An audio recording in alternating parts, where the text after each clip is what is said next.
Hi guys, this is Torgo82, and in this tutorial I'm going to show you how to play any Super Nintendo game that you can find and download on the internet on your TV using nothing but your Samsung Galaxy S4 and a Bluetooth controller and a couple of cables. The first thing that you're going to want to do on your phone is access the Google Play Store and search for SNES Emulator.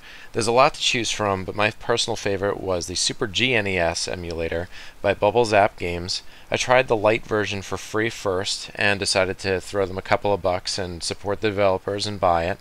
So here you can see me re-downloading the app that I've already paid for and installing it into my phone to show you each step of the process.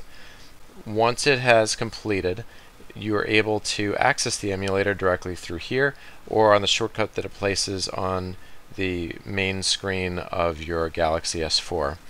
Once you accept the terms, it'll come up with a screen where it'll automatically allow you to scan for games. Now in this tutorial I have yet to download any games, so it's not going to find anything.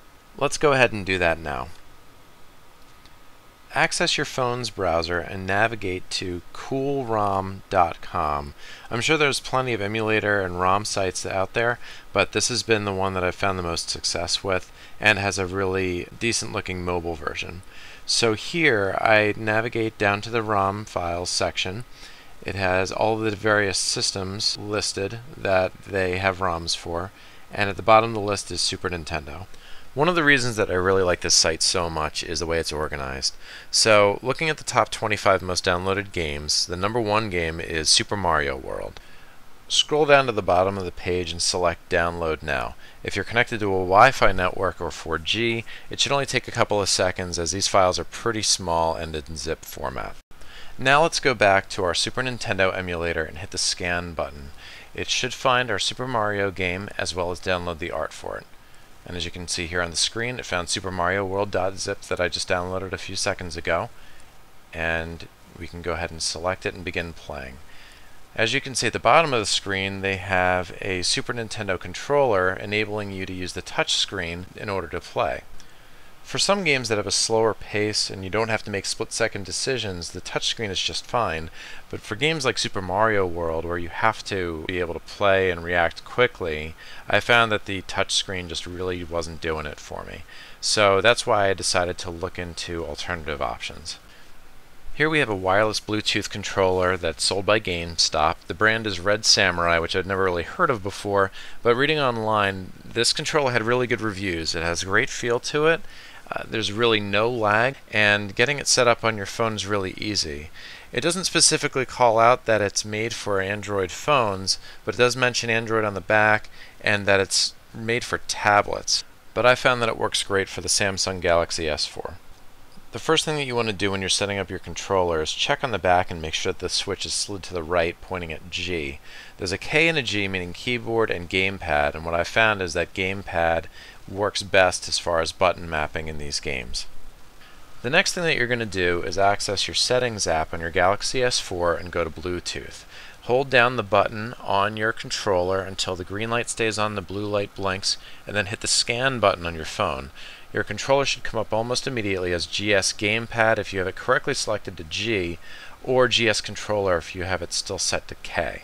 It takes about 10 to 15 seconds for the pairing to complete, but once it does, you'll see on your Paired Devices section it light up blue as GS Gamepad, and the two will be connected. Now let's go back to our Super Nintendo emulator and pull up Mario again. As you can see, a lot of the keys already automatically mapped over so that there's very little configuration that you have to do. Next, let's get rid of that touchscreen controller since we're going to be using a real one and we don't need it blocking our screen. Hit the menu button on the lower left and then go to Settings. And once you're there in the center of the screen, hit Touch Controls.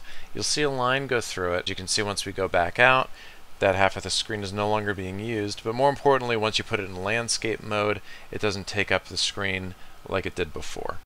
So now we're all set up if you want to be able to use your Samsung Galaxy S4 as your screen and use a controller, but if you want to play on the big screen, you're going to need one of these. This is a Samsung MHL to HDMI cord. This is a 2.0 version. The 1.0 version, you'll need to plug the HDMI cable into this and then this into your phone, as well as a power cord into this device. Whereas the 2.0 version, you don't need the power cord. Your phone won't charge, but at least you don't need a power cord in order to run it. So here I'm going to take these cords and plug them into my 50-inch LCD Samsung TV. As you can see, I have HDMI plugged in, and now I'm plugging the other half into the MHL slot of my phone. You'll need to keep your phone sideways so that it's in landscape mode, or otherwise it's not going to look right on your TV. So that's it. I hope you found this tutorial really helpful. I've put some links below to the different products that I mentioned inside of this video, and please leave any comments with any questions that you might have. And last but not least, please subscribe and like this video if you want to see more like it. Thank you very much.